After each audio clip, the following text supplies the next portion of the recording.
அல்லேலூயா.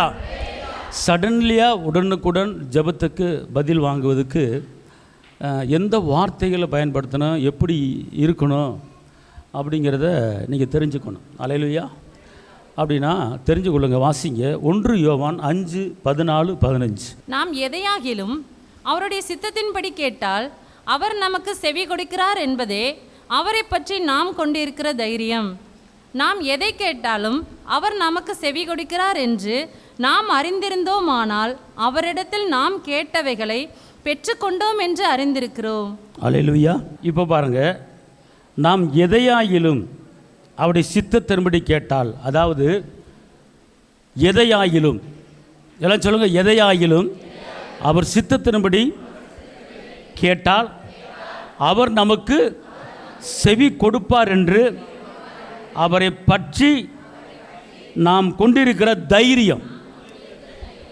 அதாவது நீங்கள் என்ன வேணாலும் அவர் நாமத்தில் கேட்கலாம் அப்படிங்கிறத நீங்கள் அறிந்து அதை பெற்றுக்கொள்ள போகிறேன் என்கிற ஒரு தைரியம் நமக்கு என்ன செய்யணும்? ஜெபத்துக்கு முன்னால் நீங்கள் கேட்குற காரியத்தை குறித்து வந்துவிட்டது என்கிற ஒரு தைரியம். நல்லா தெரிஞ்சுக்கொள்ளுங்க. பொண்ணு பொருளும் கர்த்தருடையது, பூமி அவருடைய காணொளித்தாலே நிரம்பி இருக்கிறது. அப்போ இன்றைக்கி எவ்வளவோ பொருளாதார தடையில் நம்ம இருக்கிறோம். இப்போ நம்ம இன்றைக்கி அணைய தேவ பிள்ளைங்க கேட்குற காரியம் என்னன்னு கேட்டால், எனக்கு 100 பவுன் நகை எப்போதும் ஸ்பேராக இருக்கணும், என் வீட்டில் 2 லட்சம் பணம் எப்போதும் ஸ்பேராக இருக்கணும், 24 மணி நேரமும் என் பெட்டியில் தங்கம் இருந்துக்கிட்டே இருக்கணும் அப்படின்னு சொல்லி நம்ம தேவ பிள்ளை யாரும் கேட்குறதில்ல. என்ன கேட்குற அப்படின்னு கேட்டால், தகப்பனே கடன் இல்லாத வாழ்க்கை வாழணும், எனக்கு நிம்மதியை தாங்க. அப்படி தானே கேட்குறோம், அப்படி தானே கேட்குறோம். ஆண்டவரே தேவையில்லாமல் என் பணம் விரையாகக்கூடாது, நீங்கள் எனக்கு அற்புதம் செய்யுங்க அப்படின்னு சொல்லி கேட்குறேன். எப்படி கேட்கணும் அப்படின்னு கேட்டிங்கன்னா, அவர் என்ன சொல்கிறாரு? நாம் எதையாயிலும் அவருடைய சித்தத்தின்படி என்ன செய்யணுமா?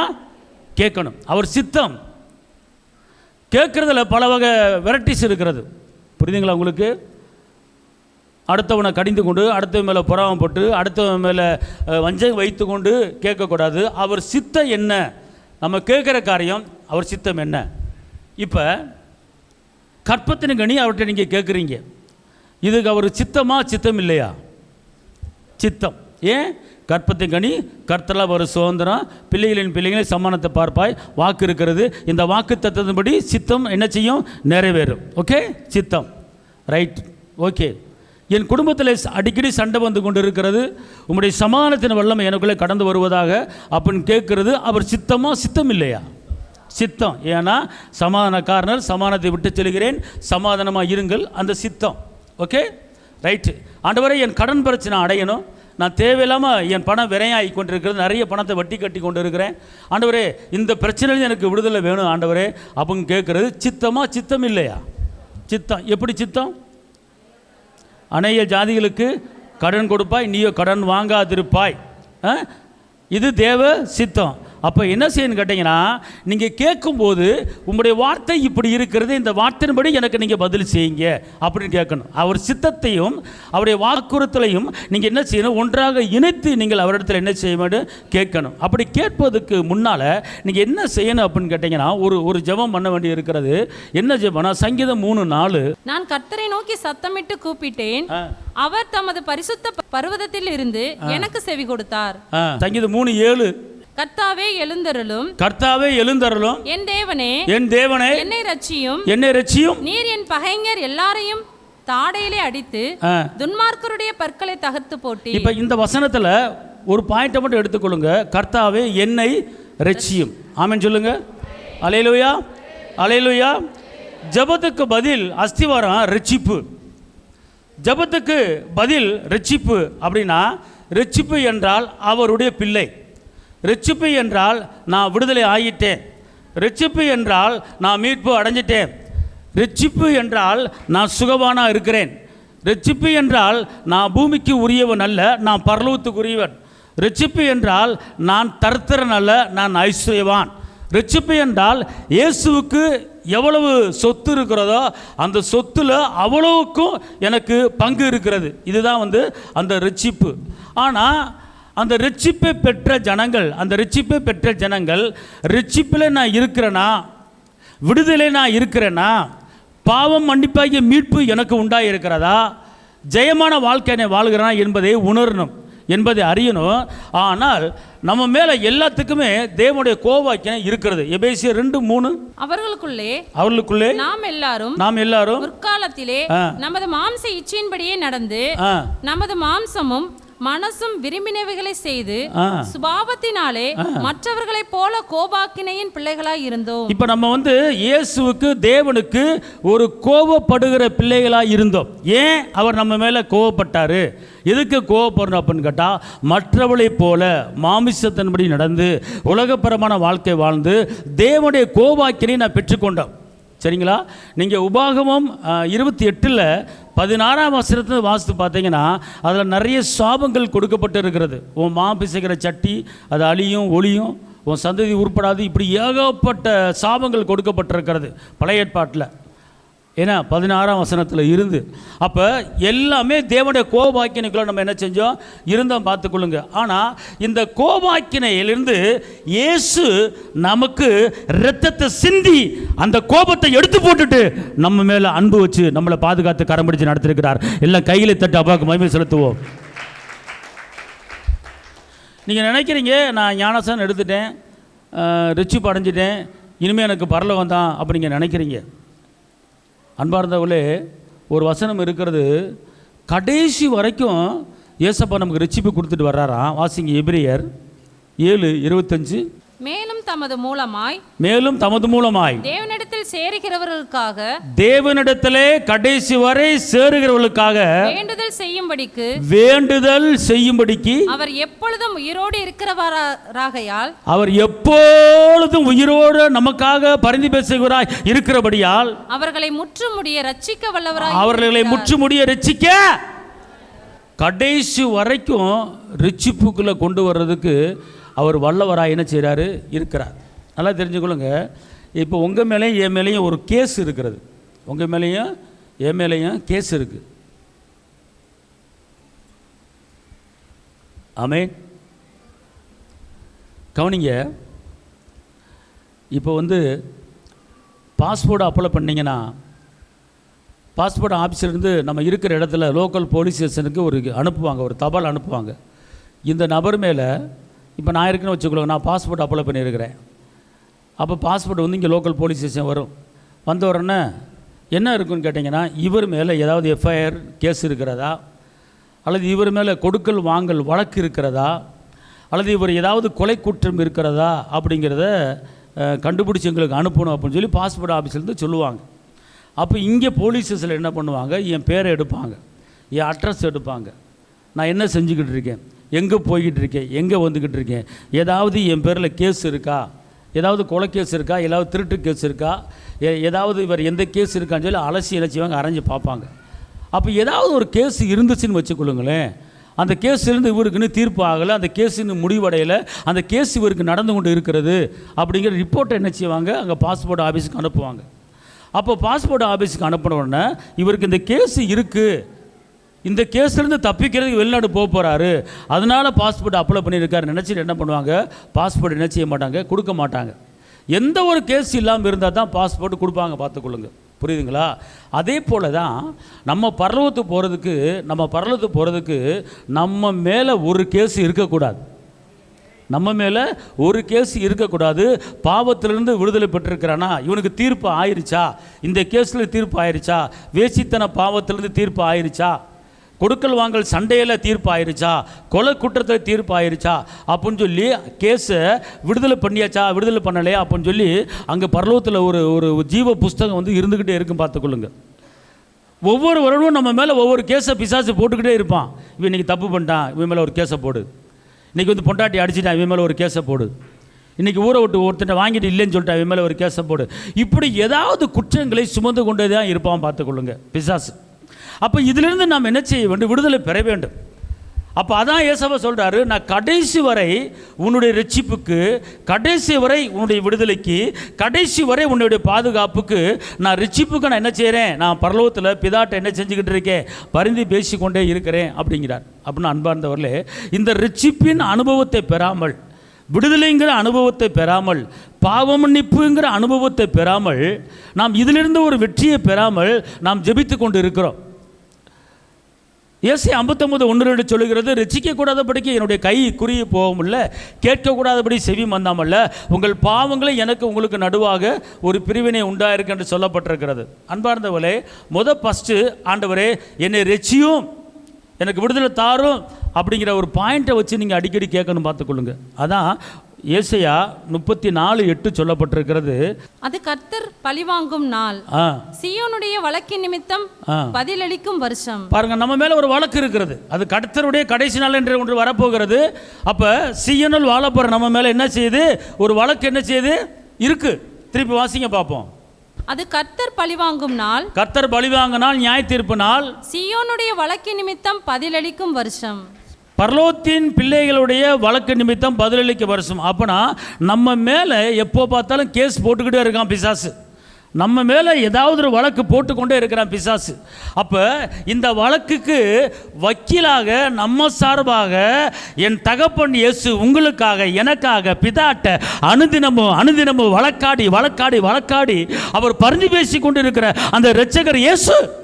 காரணம், அவர்தான் பரலோகத்துக்கு வழி, அவர்தான் பரலோகத்துக்கு வழிகாட்டி. பார்த்துக்கொள்ளுங்க. அப்போ இன்னைக்கு வந்து ஜெபத்துக்கு பதில் வராத அளவுக்கு அவர் தடை பண்ணி கொண்டு இருக்கிறார். நல்லா தெரிஞ்சுக்கொள்ளுங்க. இப்போ நம்ம தொடர்ந்து ஒரு காரியத்தை குறித்து ஜெபித்து கொண்டு இருக்கிறோம், அந்த ஜெபத்துக்கு பதில் கொடுக்கணும். தானியேல் ஜெபித்து கொண்டு இருக்கும்போது அந்த தானியேலுடைய ஜெபம் பரலோகத்துக்கு போகாத அளவுக்கு அந்த மிகாவேல் அந்த தூதன் வந்து என்ன பண்ணுறாரு? தடுக்கிறாரு. பிசாசு வந்து ஜெபம் மேலே போகக்கூடாது தடுக்கிறான். ஆனால் தூதன் வந்து என்ன பண்ணுறார்? தடுத்து ஜெபத்தை பதில் கொண்டு வர்றார். சரிதா? அப்போ நீங்கள் நினைக்கிறீங்க உங்கள் ஜெபம் பரலோகத்துக்கு போச்சுண்டு, ஆனால் உங்களுக்கு நீங்கள் ஜெபிக்கிற ஜெபம் பரலவும் பார்க்குது, பிசாசும் பார்த்து கொண்டு இருக்கிறான். அப்போ அந்த பிசாசு பார்த்து கொண்டு இருக்கும்போது அந்த ஜெபத்துக்கு பதில் வருவதுக்கு இந்த மாதிரி இவன் தப்பு பண்ணியிருக்கிறான், இந்த மாதிரி பாவ மன்னிப்பு பெறாமல் ஜெபிக்கிறான், ரட்சிப்பு பெறாமல் ஜெபிக்கிறான், விடுதலை பெறாமல் ஜெபிக்கிறான், தன் பாவத்தை உணராமல் ஜெபிக்கிறான், அதனால் இந்த கேஸுக்கு நீங்கள் பதில் உடனே கொடுக்கக்கூடாது. சீயோனில் நம்ம எல்லாத்துக்கும் ஒரு வழக்கு இருக்கிறது. அப்போ அந்த வழக்கில் வந்து ஏசப்பா நமக்காக வாதாடி கொண்டு இருக்கிறார். அப்போ முதல் வழக்கில் ஜெயிக்கணும், நம்ம முதல் வழக்கில் ஜெயிக்கணும். அந்த முதல் வழக்கு என்னன்னு கேட்டால் ரட்சிப்பு என்றால் விடுதலை பெற்றுட்டேன், பாவ மன்னிப்பு பெற்றுட்டேன், ஜெயம் பெற்றுட்டேன். அப்போ அந்த வழக்கில் நம்ம என்ன செய்யணும்? ஜெபிக்கணும்.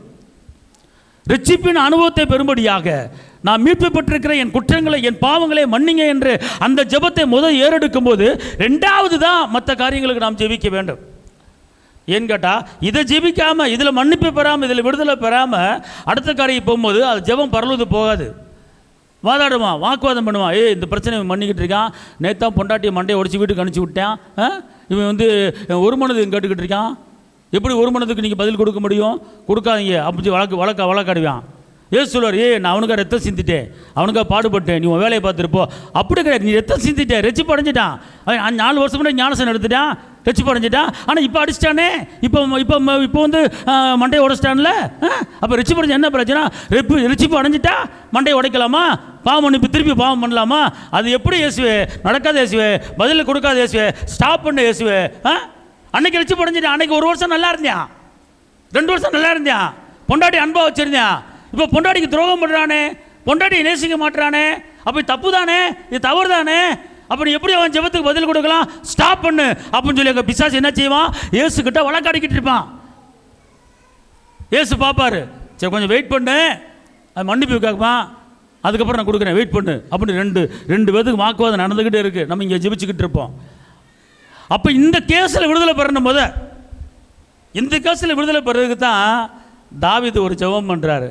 அந்த ஜெபத்தை பண்ணி ரட்சிப்பு அடைஞ்சிட்டோம்னா ஒரு மாற்றம் உண்டாகும். ஆமென் சொல்லுங்க. அல்லேலூயா. சத்தமா சொல்லுங்க அல்லேலூயா. புரிஞ்சவங்க அல்லேலூயா, புரிஞ்சவங்க அல்லேலூயா. வந்து உங்கள் வீட்டு காரியம், உங்கள் ஆசீர்வாத காரியம், உங்கள் பிள்ளைகள் காரியம், படிப்பு காரியம், வாக்குவாத காரியம், சண்டை காரியம், முரண்பான காரியங்களே நீங்கள் ஏசப்பாட்ட கேட்கலாம். அவர் வழக்காடு யுத்தம் பண்ணுவார், ஜெயத்தை தருவார், மாற்றம் இல்லை. ஆனால் நான் இந்த காரியத்தில் விடுதலை ஆகியிருக்கிறேன்னா, இப்போ வந்து நீங்கள் வந்து குறிப்பாக வந்து நீங்கள் வந்து ஏசப்பாட்ட ஒரு விண்ணப்பம் வைக்கிறீங்க. இப்போ நீங்கள் ஒரு பொண்ணை உங்கள் வீட்டு மகளை கல்யாணம் பண்ணி கொடுத்துட்டீங்க. ஓகே, கல்யாணம் பண்ணி கொடுத்துட்டு உங்களுக்கு வந்த மருமையை அடிக்கடி வந்து உங்கள் மகளை தொந்தரவு பண்ணுறான், ஒரு முடமாக இருக்க மாட்டான், சண்டை போடுறான், வையிறான், அடிக்கிறான், திட்டுறான். இப்படிப்பட்ட தொந்தரவு பண்ணிக்கிட்டு இருக்கான் உங்கள் மகனுக்கு, உங்கள் மகளுக்கு, உங்கள் மருமகன் கல்யாணம் முடிச்சு 1 வருஷம் நல்லா இருந்தால் அதுக்கப்புறம் சில போராட்டம் பண்ணுறான், சில வாக்குவாதம் பண்ணுறான், அடிக்கடி சண்டை போடுறான், அடிக்கடி தொந்தரப்படுறான். உங்கள் மகன் உங்களுக்கு ஃபோனை போட்டு அழுகுது, ஏம்மா இவன் ஆரம்பத்தில் இருந்த மாதிரி இல்லைம்மா, இப்போ வந்து ரொம்ப கொடூரமாக வைக்கிறான், திட்டுறாமா, அடிக்கடி கட்ட வார்த்தையில் வைக்கிறாமா, என்ன செய்கிறேன்னு தெரிலம்மா, எனக்கு ஒரே போராட்டமாக இருக்குது, நிம்மதி இல்லை அப்படின்னு சொல்லி உங்கள் மகன் என்ன செய்யுது, உங்களுக்கு ஃபோன் போட்டு சொல்லுது. அப்போ நீங்கள் என்ன பண்ணுறீங்க, நீங்கள் ஜெபிக்கிறீங்க ஏசப்பட்ட, தகப்பனே தந்தையே என் மகனுக்கு வந்த மருமையை வந்து என் மகளை கொடுமைப்படுத்துகிறான், வையிறான், திட்டுறான், அவங்களுக்குள்ளே சமாதானம் உண்டாகும்படி நான் சொல்லுகிறேன், அவங்களுக்குள்ளே ஒரு மனது உண்டாகும்படி சொல்லுகிறேன். ஏசப்பா கொலைசீர் 1:20 சிலுவிலை சிந்தனை ரத்தத்தினாலே சமாதானத்தை கொடுத்துருக்கேன்னு சொல்லியிருக்கிறீங்க. அதே போல் என் மகனுக்கும் என் மகளுக்கும் என் மருமகனுக்கும் சமாதானம் உண்டாவதாக, அவர்களுக்குள்ளே ஒரு மனதை நான் கட்ட விழுகிறேன், சமாதானத்தின் வல்லமை அவர்களை கடந்து போவதாக என்று நீங்கள் ஜெபிக்கிறீங்க. கரெக்டான ஜெபம், நல்ல ஜெபம், உத்தமமான ஜெபம். ஜெபத்துக்கு மாற்றமில்லை, பதில் வரும். ஆனால் இந்த ஜெபம் பரலோகத்துக்கு போயிட்டு இருக்கு. பரலோகத்துக்கு போகும்போது வான மண்டலத்துக்கு பிதா உட்கார்ந்துருக்கிறார், இயேசு அங்கே உட்கார்ந்துருக்கிறார். பிதா இப்படி இருக்கிறார், இயேசு அங்கே உட்கார்ந்துருக்கிறார். ஜெபம் பரலோகத்துக்கு போயிடுச்சு, தேவ சமூகத்துக்கு போயிடுச்சு. உடனே இயேசுவா சொல்கிறாரு, பிதாவே இந்த மாதிரி இன்னொரு இடத்துல இருக்கிற அந்த பிள்ளைக்கு மகளை கட்டி கொடுத்துருச்சு, அவன் வந்து ஒரு கொடூரமான இதயத்தில் இருக்கான், அவன் இதயத்தை நல்ல இதயத்தை மாற்றுங்க, மனைவி நேசிக்கும்படி செய்யுங்க அப்படின்னு சொல்லி இயேசு என்ன செய்கிறாரு, பிதாட்ட ரெக்கமெண்ட் பண்ணுறாரு. பண்ணும்போது அங்கேருந்து இன்னொருத்தன் வர்றான், பிதாவே நிப்பாட்டுங்க, பிதாவே நிப்பாட்டுங்க. அவன் அங்கெல்லாம் போவானா போக மாட்டானா? போவான். எப்போ போனான்? யோபு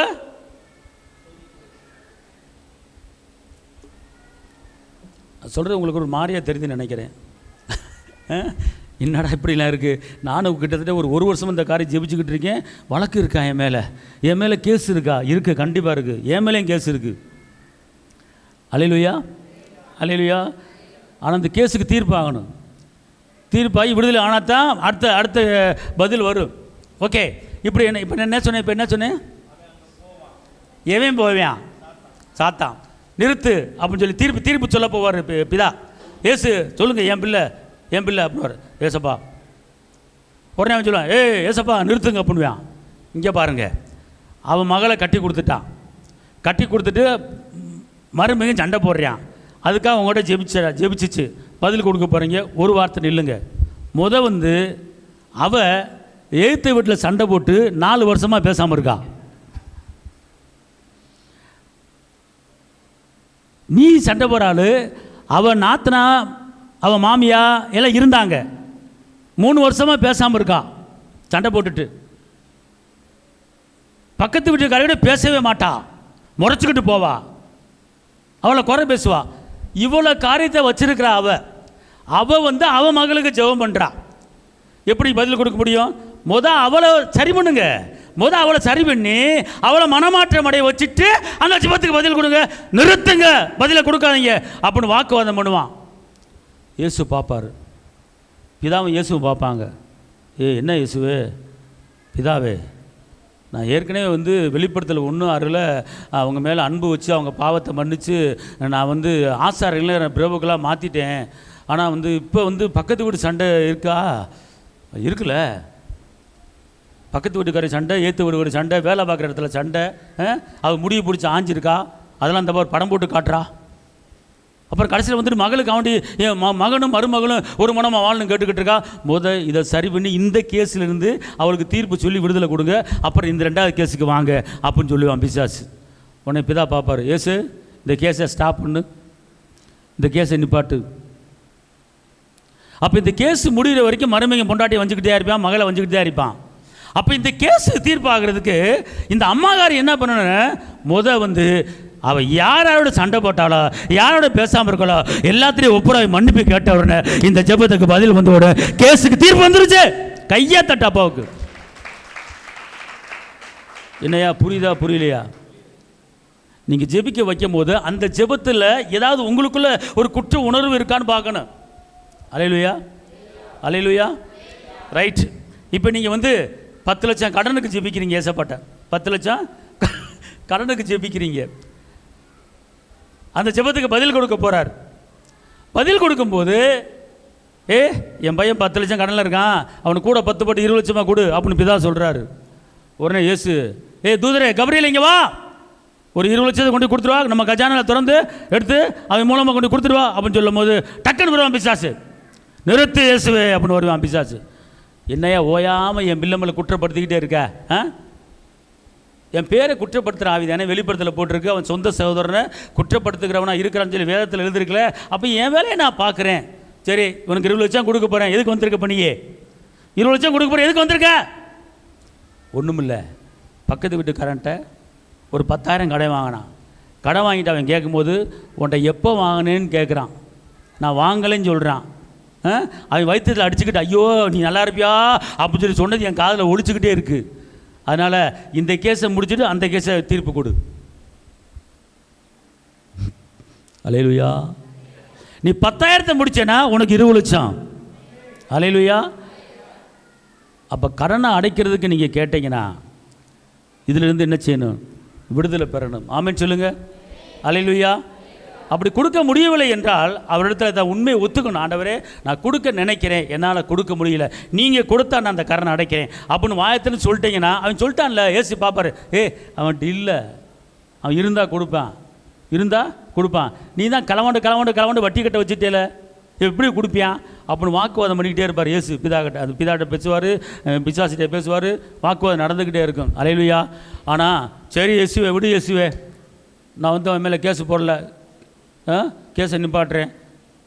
நீங்கள் சொல்லியிருக்கீங்களே ஏசி 59:1-2 ரசிக்க கூடாதபடி கை குறி போகல, கேட்கப்பட செவியம் வந்தாமல, உங்கள் பாவங்களை எனக்கு உனக்கு பிரிவை உண்டாக்குன்னு சொல்கிறீங்களே. இந்த சட்ட புத்தகத்தில் இப்படி எழுதியிருக்கல, இந்த சட்டத்தில் புக்கு இருக்குல்ல, அவன் உங்களுக்கு அவனுக்கு பிரிவினை இருக்கக்கூடாதுல்ல. இந்த வசனத்தை எடுத்து காட்டுவோம். சரி வெயிட் பண்ணு, ஒரு வாரம் பார்ப்போம். என் பிள்ளை ஜெபம் பண்ணிக்கிட்டு இருக்கு, என் பிள்ளைங்க பாவமன்னிப்பை பெற்று விடுவார்கள். பாவமன்னிப்பு பெற்றோர்னா நான் வந்து பேங்கை ஓப்பன் பண்ண போகிறேன், கஜானா ஓப்பன் பண்ண போகிறேன், எல்லா கடனையும் அடிச்சுட்டு கையில் மிச்சம் இருக்கும்படி செய்ய போகிறேன், அப்புறம் வந்த மகனை கொண்டே விடுவேன் அப்படின்னு சொல்லி ஏசப்பா பேச போகிறார். அவன் மன்னிப்பு கேட்கட்டும், நான் போயிடுறேன். மன்னிப்பு கேட்கல ஏசப்பா. தன் பாவங்களை அறிக்கிட்டு விட்டு கொடுக்குறவன் இறக்கம் பெறுவான், மறைக்கிறவன் வாழ்வு அடைய மாட்டான் எழுதி வச்சிருக்கீங்களா? ஒருவன் தன்னிடத்தில் பாவம் இல்லைன்னு சொன்னா தன்னிடத்தை வஞ்சிக்கிறான், தேவனை பொய்யரா இருக்கிறான்னு ஒன்றும் ஏமால எழுதி வச்சிருக்கீங்களா? இது கீழ்படிஞ்சானா? கீழ்படியில அப்புறம் அவன் ஜெபத்துக்கு எப்படி நீங்கள் பதில் கொடுப்பீங்க? ஸ்டாப் பண்ணுங்க, பதில் நிப்பாட்டுங்க. கப்ரியலே நில்லு, போகாத, பணப்பெட்டி வை பக்கத்தில் வை, சூட்கேஸ் வை, 10-20 லட்சத்தை வை, 20 லட்சம் வச்சு கொண்டு கொடுக்காத, முதல் அந்த 10,000 வலிச்சு விட்டு இது கணக்கு கொடுக்கட்டும், இதுக்கு மன்னிப்பு கேட்கட்டும். கொடுக்க முடியலன்னா மன்னிப்பு கேட்க சொல்லுங்க. மன்னிப்பு எப்போ மன்னிப்பு கேட்குறானா அப்போ நீங்கள் என்ன செய்யுங்க, 20 லட்சத்தை கொண்டு கொடுங்க, போங்க அல்ல முட்டிக்கல போங்க, கொடுங்க, நான் வேணான்னு சொல்லலை. ஒரு கையே தட்டு அப்பாவுக்கு. இப்படிப்பட்ட ஒரு சூழ்நிலையில் நீங்களும் நானும் இருப்போமானால், இப்படிப்பட்ட ஒரு சூழ்நிலையில் நீங்களும் நானும் இருப்போமானால், எங்க இப்போ உலகத்தில் நடக்கிற ஒரு காரியத்தை வச்சுக்கோங்க. நான் எடுத்துக்காட்டு பாஸ்போர்ட் சொன்னேன், குற்றம் இருந்தால் பாஸ்போர்ட் வராது. இப்போ எல்லாத்துக்கும் பேன் கார்டு இருக்கா? எல்லாத்துக்கும் இருக்கா? இருக்குது. ஒரு சில நேரங்களில் நீங்கள் ஒரு சில 10 இடத்துல கடன் வாங்கியிருப்பீங்க. 3 இடம் மகளிர் குழு, 4 இடம் லோக்கல் பேங்கு, 4 இடம் இப்படி ஒரு 10-12 இடத்துல கடன் வாங்கியிருப்பீங்க. உங்களுக்கு கடன் வாங்கினதே உங்களுக்கு தெரியாது, மறந்து போயிடும். நீங்கள் ஒன்றுமில்ல, பேங்க் கார்டை புள்ள போட்டு கம்ப்யூட்டரில் போட்டு உனக்கு எங்கெங்கே கடை இருக்குது அப்படின்னு கேட்டால், பேங்கு நீ அடை வச்ச நகையை திருப்பின நாள் முதல் கொண்டு அது லிஸ்ட்டு உங்களுக்கு வந்துடும், அப்படியே ஜல்லுன்னு வந்துடும். ஒரு வாட்டி இப்படி தான் வந்து ஒரு ஆளுக்கு தெரியாதுன்னா ஜாமீன் போட்டேன். ஜாமீன் போட்ட உடனே அவங்க கட்டலை, என்னைய கேட்டாங்க. அப்புறம் அவங்கள சொல்லி எதோ கட்ட வச்சுட்டாங்க, முடிச்சிட்டாங்க. அவங்க முடிச்சிட்டாங்க, அந்த லோனை முடிச்சிட்டாங்க, அது எனக்கு தெரியும்.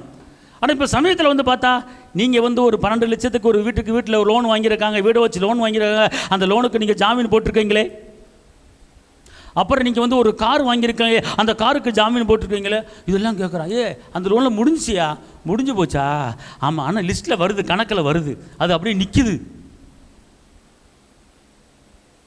எல்லா கணக்கு அதில் இருக்குது. அல்லேலூயா. அப்போ அதில் வந்து ஏதோ ஒரு நம்பர் சொல்லுவாங்களாம், சிபில் ஸ்கோர். அப்போ நீங்கள் ஒரு கடை வாங்க போனாலும் சிபில் ஸ்கோரில் வந்து உங்களுக்கு எல்லா லோனும் முடிஞ்சிருக்கா முடியலையா, உங்களுக்கு சிபில் கரெக்டாக கட்டியிருந்தீங்கன்னா, இப்போ 10 இடத்துல லோன் வாங்கி கரெக்டாக கட்டியிருந்தீங்க, சிபில் ஸ்கோர் கரெக்டாக இருக்கும். ஆனால் ஒரு மாதம் 5ஆம் தேதி கட்ட வேண்டியதை கட்டாமல் 10ஆம் தேதி கட்டினீங்க வச்சுக்கொள்ளுங்க, சிபில் ஸ்கோரில் அடி வாங்கிடும், அடுத்த லோன் உங்களுக்கு கொடுக்க மாட்டான். ஹலோ, நான் இது வந்து உங்களுக்கு இதெல்லாம் வந்து அனுபவத்தில் சொல்கிறேன், நான் தெரிஞ்சுக்கொடுங்க. இப்போ உலகத்தில் வாழ்கிற, இந்த பூமியில் வாழ்கிற அவனே என்ன பண்ணுறேன், கடன் கொடுக்கறதுக்கு சிவில் ஸ்கோரில் அடி வாங்கிருச்சு. இந்த அடிவான ஸ்கோரு இது முடிகிறதுக்கு எப்படி 6 மாதம் ஆகுங்கிறேன். இது புதிய லெவல் வர்றதுக்கு என்ன எத்தனை மாதம் ஆகுமா? 6 மாதம். 6 மாதம் ஆனால் தான் க்ளீன் ஆகும் அப்படிங்கிறான். அதுக்கப்புறம் தான் உங்களுக்கு என்ன செய்யப்படும், ஜாங்ஷன் பண்ணப்படும் அப்படிங்கிறான். இப்போ நான் என்ன சொல்ல வர்றேன் அப்படின்னு கேட்டிங்கன்னா, இவர் வந்து ஒரு லோனு கடன் கொடுக்கறதுக்கு சிபில் ஸ்கோர் அடி வாங்கிருச்சு, இதை சரி பண்ணுங்க முடிங்க அப்படின்றான். அல்லேலூயா சொல்லுங்க, அல்லேலூயா, அல்லேலூயா சொல்லுங்க, அல்லேலூயா, அல்லேலூயா. அப்போ இந்த சிபில் ஸ்கோரை அடி வாங்காம கரெக்டாக இருந்தால் கரெக்டாக வரும். ஆனால் இங்கே நம்ம ஆவிக்குரிய ஜீவத்தில் சிபில் ஸ்கோர் அப்பப்போ அடி வாங்கிட்டு இருக்கு. இந்த அடி வாங்கும்போது எப்படி அந்த பரலோக கஜானா திறக்கும்? உன் சிபில் ஸ்கோரை முதல்ல கரெக்ட் பண்ணு. என்னடா எல்லாம் ஒரு மாதிரியா பார்க்குறீங்க? இந்த சிபில் ஸ்கோரை கரெக்ட் பண்ணுறது அடுத்த லோன் ஜாக்ஷன் கிடைக்கும் உங்களுக்கு. அல்லேலூயா, அல்லேலூயா, அல்லேலூயா, அல்லேலூயா சொல்லுங்க. என் சிபில் ஸ்கோரை கரெக்ட் பண்ண போகிறேன். அதை நான் சொல்ல வரல, உங்கள் உள்ளான சிபில் ஸ்கோர் ஒன்று இருக்குது. அல்லேலூயா. அதை கரெக்ட் பண்ணாதான் அங்கே கதவு திறக்கப்படும். அல்லேலூயா. ஆனால் வந்து கரெக்ட் பண்ணிட்டா சரியாக போயிடும். அல்லேலூயா சொல்லுங்க, அல்லேலூயா, அல்லேலூயா. ஆனால் இது வந்து கரெக்ட் பண்ண முடியாது. இல்லை, கரெக்ட் பண்ணலாம், சரி பண்ணிடலாம். எல்லாம் கொடுக்க வேண்டிய இடத்துல கட்ட வேண்டிய கரெக்டாக கட்டிட்டு சிவில் ஸ்கோர் கரெக்டாக ஆட்டோமேட்டிக்காக அது ஏறிடும். ஆட்டோமேட்டிக்காக இவனுக்கு இத்தனை ஸ்கோர் இருக்குது, நீங்கள் கொடுக்கலாம் அப்படின்னு சொல்லி அவனே சொல்லிவிடுவான். தடை பண்ண மாட்டான். அந்த சிவில் ஸ்கோர் வந்து அதுக்கு என்ன சொல்லுவாங்களே, பேங்க் லோன் கொடுக்குறத தடை பண்ணிடுவான் கண்டிப்பாக. ஆனால் சிவில் ஸ்கோர் கரெக்டாக இருந்தால் ஒன்று கொடுக்கலாம் அப்படின்ட்டுருவான். ஆமென். புரிஞ்சவங்களா? அல்லேலூயா. அதே போல் பரலோகத்தில் தேவன் நமக்கு உதவி செய்கிறதுக்கு நமக்கு வந்து சிவில் ஸ்கோர் வந்து என்ன செய்யணும், அடி வாங்காமல் இருக்கணும். அப்போ சிவில் ஸ்கோர் அடி வாங்காமல் இருக்கிறதுக்கு சில பொருத்தனைகள் பண்ண வேண்டும். இப்போ நான் சொல்கிறது எல்லாம் சரியாக நீங்கள் வாயை திறந்து பேசுனீங்கன்னா உங்கள் ஸ்கோர் சரியாகி போயிடும். அல்லேலூயா. அடுத்து பரலோக கஜானா உங்களுக்கு என்ன செஞ்சிடும், திறந்துடும். ஆமென். அல்லேலூயா. ஏன் இந்த சப்ஜெக்ட் இப்போ நான் சொல்கிறேன்னு கேட்டிங்கன்னா, நீங்கள் ஜெபம் பண்ணிக்கிட்டு இருக்கீங்க. இந்த ஒப்புரவான ஜெபத்தை பண்ணும்போது மாற்றம் உண்டாகும். சரிங்களா? உண்மையும் உத்தமத்தோடும் நீங்கள் நான் சொல்கிறத சொன்னீங்கன்னா உங்கள் ஸ்கோர் இப்போ சரியாயிடும். ஆமென். அல்லேலூயா, அல்லேலூயா. ஒரு சின்ன பாவம் தான் பெரிய ஆசீர்வாதத்தை தடுக்குது. மனுஷர் பேசி வீணான வார்த்தைகளுக்கு நியாய தீர்ப்பில் கணக்கு ஒப்பி வைக்க வேண்டும். அல்லேலூயா. எல்லார் பேரிலும் கேஸ் இருக்குது, எல்லார் பேரிலும் வழக்கு இருக்குது. ஆமாவா இல்லையா? வழக்கு இருக்கா இல்லையா? அந்த வழக்கில் நீங்கள் என்ன செய்யணும், விடுதலை ஆகணும். அல்லேலூயா. நீ ஏன் எனக்கு அம்மாவை பிறந்திருக்க, உன்ட்ட உன் வயிற்றில் பிறந்ததுக்கு சும்மா இருந்திருக்கலாம். நீ எனக்கு அம்மா வேணாம் அப்பா வேணாம் போ அப்படின்னு பிள்ளை சொல்லிடுச்சு. பிசாசு அந்த பிள்ளை மேலே ஒரு வழக்கு போட்டுருவான். நல்லா இருந்த பிள்ளை மேலே ஒரு கேஸ் ஆகி போச்சியா? நல்லா இருந்த பிள்ளை மேலே ஒரு கேஸ். வாலிப பிள்ளைகளே கவனிங்க, உங்கள் மேலே ஒரு பிதாட்ட கேஸை போட்டு விட்டாங்க. ஏன்? தாய் தகப்பனு கணவன்னு அப்படின்னு சொல்லப்பட்டிருக்கு. இந்த வார்த்தைக்கு நிகராக இந்த பிள்ளை பேசிருச்சு. அதனால் இந்த பிள்ளை மேலே ஒரு கேஸ் போட்டுறேன். அடுத்த வாரம் வாய்தா, அடுத்த வாரம் வாய்தாக்கு வந்துடணும். அப்போ இந்த கேஸில் எப்படி விடுதலை ஆகிறது எப்படின்னு கேட்டால், இப்போ ஒரு பிள்ளை இருக்குது, ஒரு மகன் இருக்குது. ஒரு மகன் ஏதோ ஒன்று தப்பு பண்ணிடுச்சு. அம்மா அடிக்குது, வெளுக்குது. வெளுத்துன்னு கையை வச்ச நீலாம் அம்மாவா அப்படி எனக்கு அம்மாவோட அப்பா கிடையாது சொல்லி ஆச்சா பூச்சான்னு சொல்லி தாயை வந்து அந்த மகன் வந்து வஞ்சி பிடிச்சுன்னு பிசாச்சு அங்கேருந்து பார்த்துக்கிட்டு இருக்கேன். அங்கேருந்து கொண்டாடுறான். ஏசப்பா அழுகிறாரு, பிதா அழுகிறாரு, பிசாசு கொண்டாடுறான்.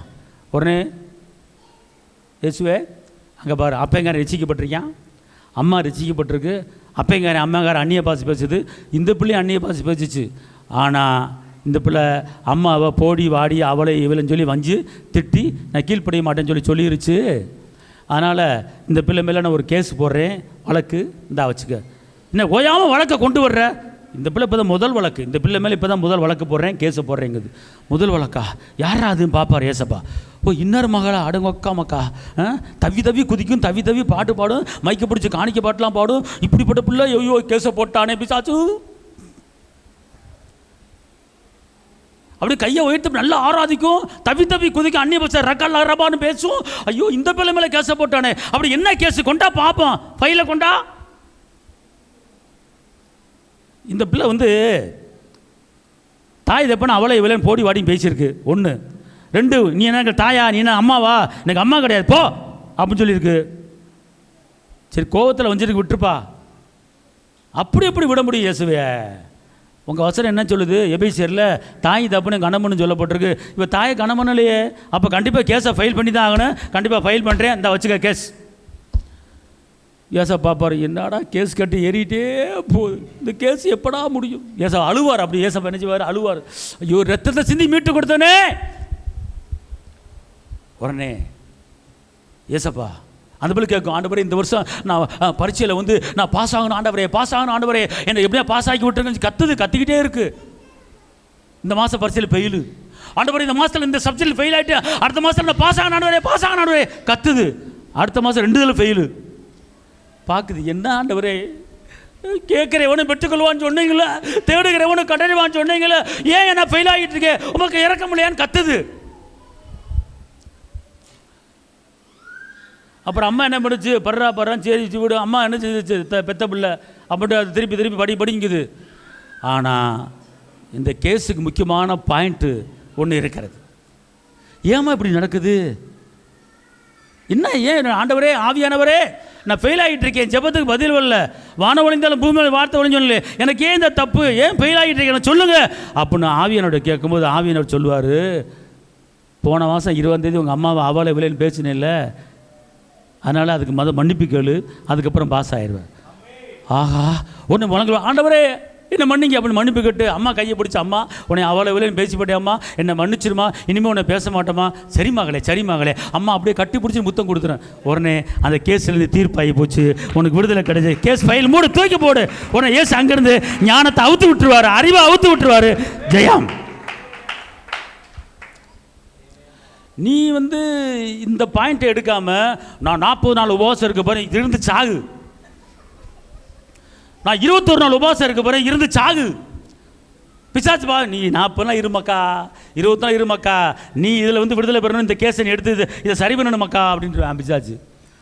உனக்கு புரியல அப்படின்னா சரி, இந்த ஜெபத்துக்கு ஏன் பதில் வரல, உனக்கு புரியல அப்படின்னா சரி, ஆவியானவர்கிட்ட கேட்கணும், ஆண்டவரே ஜெபிக்க தூண்டுகிற ஆவியானவரே, எனக்கு ஏன் பதில் வரல, நான் என்ன தவறு பண்ணியிருக்கேன், எனக்கு சுட்டி காட்டுங்க அப்படின்னு சொல்லும்போது தான் ஆவியானவர் வெளிப்படுத்துவார், இந்த தவறு பண்ணியிருக்க மாதிரி இதுக்கு மன்னிப்புகள்னுவார். இப்படி தான் தாவீது பாவம் பண்ணிட்டு ஒன்றும் தெரியாத மாதிரி இருந்தார். ஆனால் நாத்தான் தீர்க்கதரிசியை அனுப்பி என்ன பண்ண வெளிப்படுத்தினார். அவர் பண்ண ஜெபத்தை தான் இப்போ பண்ண போகிறோம். ஓகே, உங்கள் கேஸ் முடிய போகுது. எல்லாம் சொல்லுங்கள், என் கேஸ் முடிய போகுது. சொல்லுங்கள், இயேசுவே நன்றி உள்ளத்தோடு, உள்ளத்தின் ஆழத்தின் சொல்லணும், நன்றி உள்ளத்தோடு உம்மை துதிக்கிறேன், ஸ்தோத்தரிக்கிறேன். ரசிக்கக்கூடாதபடிக்கு என் கை குறுகி போகல, கேட்கக்கூடாதபடி செவி மன்னாமல்ல, உங்கள் பாவங்களே எனக்கு உங்களுக்கும் பிரிவினை உண்டாயிருக்கு சொன்னீங்க. தகப்பனே, என் தேவனே, உமது கிருபையின்படி எனக்கு இறங்கும், உமது மிகுந்த இரக்கத்தின்படி என் மீறுதல்களை என்னை மன்னியும். தப்பான வார்த்தை, தவறான வார்த்தை, அவிசுவாச வார்த்தை, முதியோர்களை கடிந்து கொண்டு இருக்கிறேன், தாய் தப்பனை கடிஞ்சு கொண்டு இருக்கிறேன், இதெல்லாம் பாவம். என் பாவங்களை மன்னித்து இன்றைக்கி இந்த பிரச்சனையிலிருந்து விடுதலை கொடுத்து என் ஜெபத்துக்கு பதில் தாங்க. நீர் என்னை ஈசப்பினால் சுத்திகரியும், அப்பொழுது நான் சுத்தமாவேன். என்னை கழுவியருளும், அப்பொழுது நான் உறைந்த மலையிலும் வெண்மையாவேன். என் பாவங்களை பாராதபடிக்கு நீர் உமது முகத்தை மறைத்து என் அக்கிரமங்களை எல்லாம் நீக்கருளும். தேவனே, சுத்த இருதயத்தை என்னில் சிருஷ்டியும், நிலவரமான ஆவியை என் உள்ளத்தில் புதுப்பியும். உமது சமூகத்தை விட்டு என்னை தள்ளாமலும், உமது பரிசுத்த ஆவியை என்னிடத்திலிருந்து எடுத்துக்கொள்ளாமலும் இருங்க. உமது இரட்சணியத்தின் சந்தோஷத்தை, உம்முடைய இரட்சணியத்தின் சந்தோஷத்தை திரும்பவும் எனக்கு தந்து உற்சாகத்தின் ஆவியால் என்னை தாங்கும்படி செய்யும். ஆண்டவரே, என் உதடுகளை திறந்தள்ளும், அப்பொழுது என் வாய் உம்முடைய புகழை அறிவிக்கும். நான் விவரம் தெரிஞ்ச காலத்திலிருந்து இதுவரை நான் செய்த பாவங்கள், குற்றங்கள் எது இருந்தாலும் என்னை மன்னித்து உங்களுடைய பரிசுத்த இரத்தத்தாலே என்னை சுத்திகரிங்க. நான் பாவத்தை அறிக்கைட்டு விட்டேன், எனக்கு ஜெயத்தை கட்டளையிடுங்க. இயேசுவின் நாமத்தில் பிதாவே, ஆமேன். அல்லேலூயா. 2வது பாவமன்னிப்பு பெற்று இந்த ஜெபத்தை பண்ணிட்டீங்கன்னா உங்களுக்கு எல்லா கேஸும் முடிஞ்சு போச்சு. எல்லாத்துலேயும் விடுதலை கிடச்சிருச்சு. ஓகே, அடுத்து ரெண்டாவது ஜெபிக்கும்போது ஒரு ஜெபம் பண்ணணும். 1 நாளாகமம் 4:10. யாபேஸ் இஸ்ரவேலின் தேவனை நோக்கி, தேவரீர் என்னை ஆசீர்வதித்து, தேவனை என்னை ஆசீர்வதித்து என் எல்லையை பெரிதாக்கி. இப்ப கவனிங்க, அவர் ஜெபிக்கிற ஜெபத்தை, தேவனை என்னை ஆசீர்வதித்து என் எல்லையை பெரிதாக்கி உமது கரம் என்னோடு இருந்து தீங்கு என்னை துக்கப்படுத்தாதபடிக்கு அதற்கு என்னை விலக்கி காத்தருளும் என்று வேண்டிக் கொண்டான். இப்ப ரெண்டாவது பாருங்க, நம்ம ஜெபிக்கணும். எப்படி ஜெபிக்கணும்னா, யாபேசினுடைய ஜெபத்தை பண்ணணும். ஜெபத்தை பண்ணிட்டு என்ன பண்ணுறீங்க கேட்டிங்கன்னா, நீங்கள் ஏதாவது பரம்பரை சாபக்கட்டு நம்முடைய குடும்பத்தில் இருக்குமானால் அந்த சாபத்திலிருந்து விடுதலை பெற்றுக்கொண்டு நீங்கள் கேட்கணும். பார்த்துக்கொள்ளுங்க. எப்படி கேட்கணும் அப்படின்னு கேட்டிங்கன்னா, ஒரு வசனத்தை வாசிங்க. கலாத்தியர் 3:10. நியாயப்பிரமாணத்தின் கிரியைக்காரராகிய யாவரும் சாபத்துக்கு உட்பட்டு இருக்கிறார்கள். நியாயப்பிரமாண புஸ்தகத்தில் எழுதப்பட்டவைகளை எல்லாம் செய்யத்தக்கதாக அவைகளில் நிலைத்திராதவன் எவனோ அவன் சபிக்கப்பட்டவன் என்று எழுதியிருக்கிறதே. இப்ப பாருங்க, சாபம் ஒன்று இருக்கு. பார்த்துக்கொள்ளுங்க. முன்னோர்கள் செய்த பாவம் தொடர்ந்து வந்து கொண்டே இருக்கும். இது உங்களுக்கு தெரியாது. நீங்கள் ரட்சிக்கப்பட்டிருக்கலாம், மீட்கப்பட்டிருக்கலாம், ஜெபித்து கொண்டு இருக்கலாம், பதில் வராமல் இருக்கலாம். ஏதோ ஒரு சாபம் பிளட்டு மூலமாக வந்து கொண்டு இருக்கும். அப்போ இதிலிருந்து நீங்கள் என்ன செய்யணும்? விடுதலை பெற்றுட்டு உங்கள் ஜெபத்தை நீங்கள் பண்ணணும். பார்த்துக்கொள்ளுங்க. எப்படி என்று கேட்டால் எல்லாம் சொல்லுங்கள். இயேசுவே 1000 தலைமுறைக்கு இரக்கம் செய்கிறவர், 3ஆம் 4ஆம் தலைமுறை வரை விசாரிக்கிறார் இருக்கிறீர். அப்போ என்னுடைய குடும்பத்தில் ஜெபத்துக்கு பதில் வராமல் தடவணுகிற எந்த சாபம், முன்னோர்கள் சாபம் இருக்குமானால் அந்த சாபத்தை இயேசு சிலுவையில் முடிச்சிட்டாரு. கலாத்தியர் 3:13 சொல்லுகிறது, மரத்தில் தூக்கப்பட்ட எவனும் சபிக்கப்பட்டவன் என்று எழுதியிருக்கிறபடி இயேசு நியாயப்பிரமாண சாபத்தை சிலுவையில் இரத்தத்தில் செஞ்சு முடிச்சிட்டாரு. அதனால் எனக்கு சாபம் என்பதே கிடையாது. ஜெபத்துக்கு பதில் வராமல் தடுக்கிற முன்னோருடைய சாபத்தின் ஆவி விலகி போ. இயேசு எனக்காக, என் பரம்பரை சாபத்துக்காக சிலுவையில் ரத்தம் சிந்திட்டாரு. அதனால என் வாழ்க்கை முன்னேறாதபடி தடுக்கிற சாபத்தின் ஆவியை இயேசுவின் நாமத்திலே உன்னை நான் முறியடிக்கிறேன். ஆசீர்வாதத்துக்கு தடை பண்ணுகிற சத்ருவே, கலாத்தியர் 3:13 படி உன்னை நான் எதிர்க்கிறேன். எனக்கு உனக்கு சம்பந்தம் இல்லை. என் தகப்பன் இயேசு சிலுவையில் அடிக்கப்பட்டு நொறுக்கப்பட்டு இரத்த சிந்தி தலை முதல் கால் வரை வறுத்து நொறுக்கப்பட்டு எல்லாவற்றிலும் எனக்கு விடுதலை வாங்கி கொடுத்திருக்கிறார். அவர் சிலுவையில் சிந்தின ஒவ்வொரு இரத்தமும் என் பாவ மன்னிப்பு, என் மீட்பு, என் விடுதலை, என் ஆசீர்வாதம், என் ஐஸ்வர்யம், ஒட்டுமொத்தமாக என் வாழ்க்கை வளரும்படி, என் வாழ்க்கை மீட்படையும்படி ஒட்டுமொத்தமாக அவர் அடிக்கப்பட்டு நொறுக்கப்பட்டுட்டார். அதனால என் வாழ்க்கை ஆசீர்வாதமான வாழ்க்கையாக மாறும்படி நான் சொல்லுகிறேன். கையை தட்டப்பாவுக்கு. அடுத்து, உங்கள் பிள்ளைகளை நீங்கள் ஆசீர்வதித்து ஜெபிக்கும்போது, உங்கள் தொழிலை நீங்கள் ஆசீர்வதித்து ஜெபிக்கும்போது, உங்கள் வேலையை நீங்கள் ஆசீர்வதித்து ஜெபிக்கும்போது அவருடைய பிளட்டை உள்ளே நீங்கள் கோர்த்துக்கொள்ளணும். அவர் ரத்தத்தை உள்ளே கோர்த்துக்கொள்ளணும். வாசிங்க 1 கொரிந்தியர் 10:16. நாம் ஆசீர்வதிக்கிற ஆசீர்வாதத்தின் பாத்திரம் கிறிஸ்துவனுடைய ரத்தத்தில் ஐக்கியமாக இருக்கிறதல்லவா? இப்போ சொல்லுங்க. இப்போ பாருங்க, நல்லா தெரிஞ்சுக்கொள்ளுங்க. உங்களுக்கு ஜெபத்துக்கு எப்போது பதில் வராமல் இருக்கிறதோ அப்போ நீங்கள் என்ன செய்யணும்? ஃபஸ்ட்டு ரட்சிப்புக்காக ஜெபிங்க. ரெண்டாவது, உங்களுக்கு முன்னோருடைய சாபங்கள் ஒரு தரித்திரத்தையோ, ஒரு கடன் பிரச்சனையோ, ஒரு பலவீனத்தையோ, திருமண தடையோ கொண்டு வந்துக்கிட்டே இருக்கும். பார்த்துக்கொள்ளுங்க. அது உங்களுக்கே தெரியாது. ஆனால் நீங்கள் ஜெபிப்பீங்க. அது உங்களை டச் பண்ணி கிராஸ் பண்ணிக்கிட்டே இருக்கும். உங்களுக்கு தெரியாது. இப்போ நம்ம இருக்கிறோம் வீட்டுக்குள்ளே ஒரு ஜீனியை போட்டங்க எறும்பு வருது. அந்த எறும்பு நம்மளை என்ன செய்யும்? கடிக்கும். நம்ம ரட்சிக்கப்பட்டனால அந்த எறும்பு நம்மளை கடிக்காமல் போகாது, கண்டிப்பாக கடிச்சு தான் போகும். சரிங்களா? இப்போ ஒன்றுமில்ல, நீங்கள் வாயில் ஒரு ஸ்வீட்டை தின்னுபிட்டு அந்த ஸ்வீட்லாம் ஒட்டி இருக்கு, அப்படியே தூங்குறீங்க. நைட்டு ஒரு எறும்பு உங்கள் உதர என்ன செஞ்சிடும்? கடிச்சிடும். நீ ரட்சிக்கப்பட்ட, ஆனால் உன்னை கடிக்க மாட்டேன்னு சொல்லிட்டு எறும்பு சொல்லாது. நீங்கள் ரட்சிக்கப்பட்டாலும் நீங்கள் அந்த காரியத்தை நிமித்தமாக எறும்பு உங்களை கடிக்கும். அதே போல் நீங்கள் ரட்சிக்கப்பட்டாலும் உங்கள் முன்னோருடைய சாபங்கள் பிளட்டு மூலமாக தொடர்ந்து வந்துக்கிட்டே இருக்கும். அப்போ அது அந்த பிளட்டு மூலமாக வருகிற அந்த சாபம் உங்களை விட்டு விலகுமானால் கலாத்தியர் 3:13 சொல்லி ஜெபித்து விட்டுட்டு நீங்கள் மற்ற காரியத்தை ஜெபிக்கும் போது அந்த சாபத்தின் ஆவிகள் உங்களை தொடாது. அடுத்தபடியாக உங்களுடைய ஆசீர்வாதம் தடைபட்டு கொண்டு இருக்கிறதா? தொழிலில் ஆசீர்வாதம் தடைபட்டு கொண்டு இருக்கிறதா? பிள்ளைகள் படிப்பின் ஆசீர்வாதம் தடைபட்டு கொண்டு இருக்கிறதா? உங்கள் குடும்பத்தில் கடனை அடைக்க முடியாமல் கடன் வளர்ந்து கொண்டே போகிறது, அப்படிப்பட்ட ஆசீர்வாதங்கள் தடைப்பட்டு கொண்டு இருக்கிறதா? அப்போ இந்த தடை நீங்க வேண்டும் என்று கேட்டால் அவருடைய இரத்தத்தினால எல்லாமே முடிஞ்சு போச்சு. ஏன்னா அதனால் நீங்கள் என்ன செய்யணும்னு கேட்டிங்கன்னா, கொரிந்தியர் 10:16 நீங்கள் வாயை திறந்து சொல்லணும். இப்போ சொல்லுங்கள், இயேசுவே. 1 கொரிந்தியர் 10:16 படி, என்னுடைய என் பிள்ளைகளுடைய ஆசீர்வாதத்தின் ஆசீர்வாதம் இயேசுடைய இரத்தத்திலே ஐக்கியப்பட்டிருக்கிறது. என்னுடைய ஆசீர்வாதம் இயேசுவின் இரத்தத்துக்குள் அடங்கியிருக்கிறது. என் தேவன் தம்முடைய மகிமையின் ஐஸ்வர்யத்தின்படி என் குறைகள் எல்லாவற்றையும் கிறிஸ்து இயேசுவின் மகிமையிலே நிறைவாக்கி இருக்கிறாரு. 1 கொரிந்தியர் 10:16 படி, நான் ஆசீர்வாதிக்க அவருடைய ரத்தத்தை சிந்திருக்கிறாரு. அவர் ரத்தத்து மூலமாக எனக்கும் என் பிள்ளைகளுக்கும் நான் கையிட்டு செய்கிற எல்லா வேலைக்கும் அவர் ஆசீர்வதிச்சிருக்கிறாரு. அதனால ரத்தத்தினாலே ஆசீர்வாதத்தை நான் பெற்றுக்கொண்டேன். ரத்தத்தினால ஆசீர்வாதத்தை கட்டளையிடுகிறேன். இப்படிப்பட்ட ஒரு ஜெபம் பண்ணணும்.